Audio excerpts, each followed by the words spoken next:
Where exactly did you go in Iraq? In Iraq, I was in what's known as the Al Anbar province.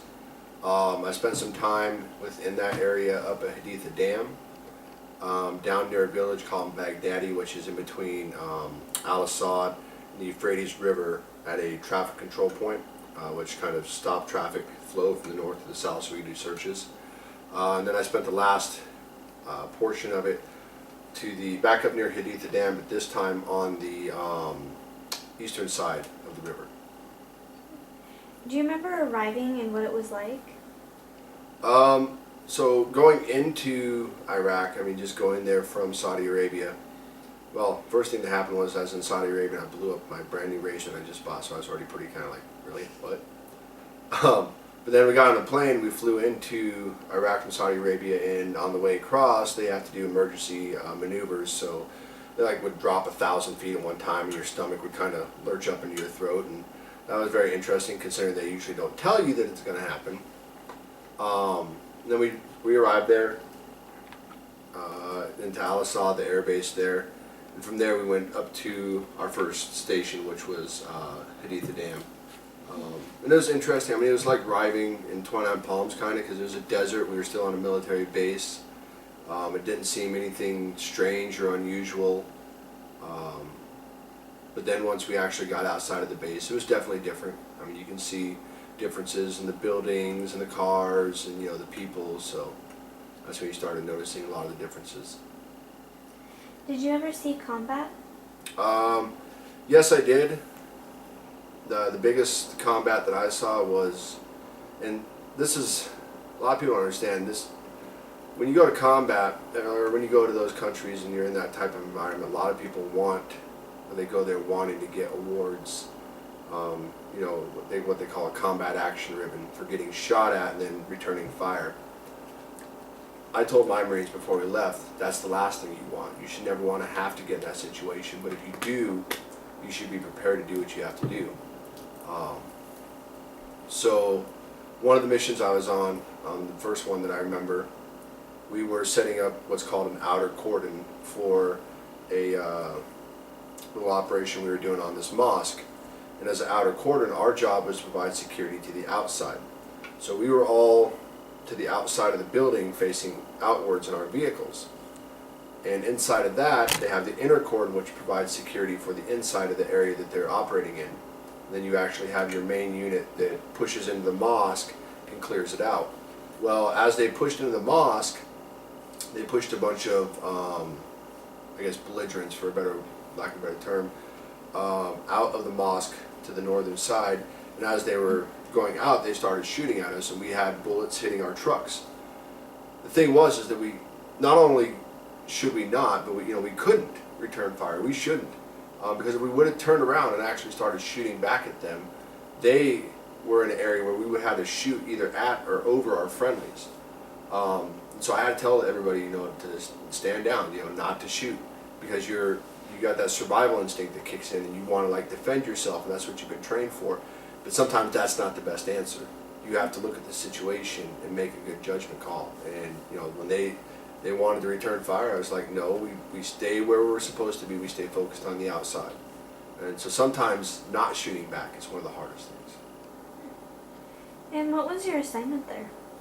I had different assignments. The main ones were basically like mounted patrols on vehicles. We also did a lot of dismounted patrols. Most of those we did while I ran a traffic control point, like I was mentioning earlier, where you have traffic that flows from the north and south, and we search all the vehicles that go through there. I also did a lot of village searches. We would go through different villages and just kind of search through, and you know, in that, a lot of times it was just talking to the locals and getting to know people, which I think made us really successful, just getting to know the people and letting them know who we were. Were there any casualties in your unit? We had a few different casualties. Nobody actually nobody passed away or nobody was killed during the time that we were there from our unit, fortunately. That's the sign of a successful mission. But we did have one guy who got blown up by an IED, and he shattered a lot of the bones in his leg. which fortunately it wasn't too bad. They were able to rebuild quite a bit of it. And we had another guy who got shot through the thigh. It went in and went out. So he had very minimal injuries. Beyond that, we didn't have anything else major catastrophic that I can remember. Did you have any memorable experiences while in Iraq? I guess really the three. Usually, sometimes you focus on the good, sometimes you focus on the bad. The three bad ones that I had, or I guess the ones that kind of stick with you. One of them was during the time I was there. We had a vehicle-borne IED, which is a VBIED, which is basically a car that's strapped with explosives, blow up early. When it did blow up, we ended up having to go out there and clean up what was left over, and that was something that you won't forget. Another one I had was shortly after I left Iraq. We had a staff sergeant that I worked with when I was in Schools Battalion, and I knew him, and I knew him well. So he ended up coming up and taking over my patrols as I was getting ready to leave. And I told him that this area that he was going into, there was a certain railroad station where we found multiple IEDs, and we also found a couple weapon caches. So we told him, hey, this is the area to watch out for. This is what they've been doing. And shortly after we left, probably about 3 weeks or so after we left out of there, I found out that him and all the Marines in his vehicle had gotten killed by an IED in that same exact area that we had told him to stay out of. The other one didn't happen until way later when I was getting close to retirement. I was watching a movie I was watching a movie preview called Max, about a guy who had a dog in Iraq, and I don't know why, and I mean I kind of understand why now, but it actually felt like a physical pain when I watched that. As I started watching that, and I had to pull over and just stop and kind of reflect. And I guess what I kind of figured out was we had a dog over there with us that we kind of adopted. It would go on our patrols with us. It lived with us. We fed it. People didn't come around.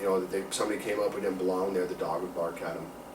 But unfortunately, one day, MPs were doing a sweep through with their dogs, and basically their rules were if a local dog comes out and starts harassing their dogs, that they basically put it down, and that's what happened.